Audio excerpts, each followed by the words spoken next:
Ej, ma, dođi vam. Dođi ti pitati gdje ćeš na zimovanje. Ajde. Nigdje. Dobro, hvala, čao. Jel se prodaje piletina? Ne prodaje se, no. Ne prodaje se. Niko ne kupuje? Kupuje, ne kupuje, glavno se ne prodaje, ne smije se. Kolika je cena? Ne znam ja. Kako da znam cenu kad se ne prodaje? To nije moje. A čije je ovo? A žive vage. Koliko je piletina? Žive vage. Je živjeli ove 100 dinara. A pala malo cena? Pa pala je. A kupuju ljudi, jel traže piletinu? Pa traže, ali ne smo od ovih demokrata, da su ovi onda bi tražili. Ali se vi plašite da jedete? Ja? Što da se plašim? Pa ja ću mrtvo da jedem, jebem se, plašim. Koga? Zašto da se plašimo? Šta je s vama, gospođe?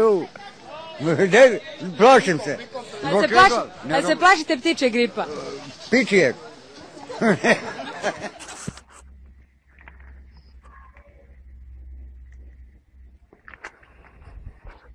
Tihomir, jel ti se sviđa mašina?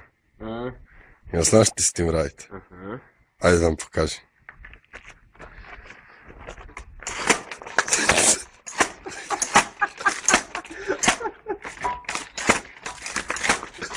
Bravo. Bravo.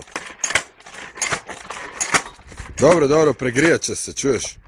I to si sve napravio za sat vremena, kažeš? Da. Bravo. Bravo. Svaka čast. Bravo.